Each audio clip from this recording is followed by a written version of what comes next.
ചെയ്യുന്ന തെറ്റുകളിൽ നിന്ന് ഈ ദാസനെ കാത്തുകൊള്ളണമേ. ഇപ്പം നമ്മൾ സാധാരണ പറയാറുള്ളത് അവനത് അറിയാതെ ചെയ്തതാണ്, അതുകൊണ്ട് ക്ഷമിക്കുക. പിന്നെ അടുത്ത കേസ് അവനത് മനഃപൂർവ്വം ചെയ്താണത്, അവന് ശരിക്കും 2 കൊടുക്കണം. ഈ അറിവോടെ ബോധ്യത്തോടെ ചെയ്യണ തെറ്റുകളാണ് മാരകപാപം, ഇല്ലേ? അപ്പോൾ അതിനെന്താ ചെയ്യണേ? അതിൽ നിന്നും കർത്താവ് തന്നെ നമ്മളെ രക്ഷിക്കണേ. കണ്ടോ? 2ാമത്തെ ഭാഗം ഒന്ന് വായിച്ചേ. ബോധപൂർവം ചെയ്യുന്ന തെറ്റുകളിൽ നിന്ന് ഈ ദാസനെ കാത്തുകൊള്ളണമേ. അവയെന്നിൽ ആധിപത്യം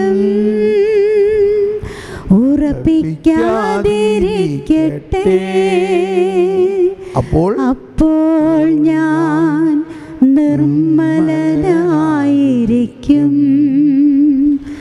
മഹാപരാധങ്ങളിൽ നിന്നു ഞാൻ വിമുക്തനായിരിക്കും. എൻ്റെ അഭയശിലയും വിമോചകനും ആയ കർത്താവേ, എൻ്റെ അധരങ്ങളിലെ വാക്കുകളും ഹൃദയത്തിലെ വിചാരങ്ങളും അങ്ങയുടെ ദൃഷ്ടിയിൽ സ്വീകാര്യമായിരിക്കട്ടെ. Praise the lord. വിഷമിച്ചോ? സങ്കീർത്തനം പഠിച്ചു. ഇപ്പോൾ ഈ ഒരു സങ്കീർത്തനം നമ്മൾ മധ്യസ്ഥ പ്രാർത്ഥനയായിട്ട് പാടുമ്പോൾ ഈ രക്ഷാകര ചരിത്രത്തെ മുഴുവനും നമ്മൾ ധ്യാനിക്കുകയും അതിൽ സംഭവിച്ചിരിക്കുന്നത് നടപ്പാകാൻ വേണ്ടി പ്രാർത്ഥിക്കുകയും ചെയ്യാണ്. മാത്രമല്ല ഈശോ തന്നെ പാടി പ്രാർത്ഥിച്ച പ്രാർത്ഥനയാണത്. ഈശോയോടും മാതാവിനോടും ഒപ്പമാണ് നമ്മളിതെല്ലാം പാടുന്നത്. ഒരു നിമിഷം കണ്ണടച്ച് ഈ ഇത്രയും കേട്ടതിൽ നമ്മൾക്ക് എന്ത് മനസ്സിലായി? കുറേയെല്ലാം കേട്ടു. ഇതിൽ നിന്നും ആഴമായ ബോധ്യങ്ങൾ വല്ലതും കിട്ടിയോ? എന്താണ് ആ കിട്ടിയത്?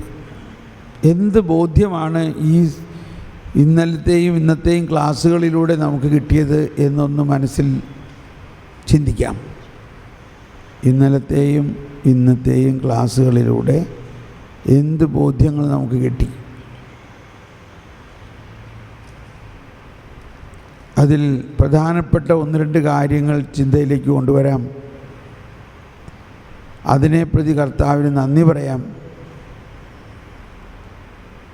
അതോടൊപ്പം അത് അടുത്ത ആളോട് പങ്കുവയ്ക്കാം. Price the Lord.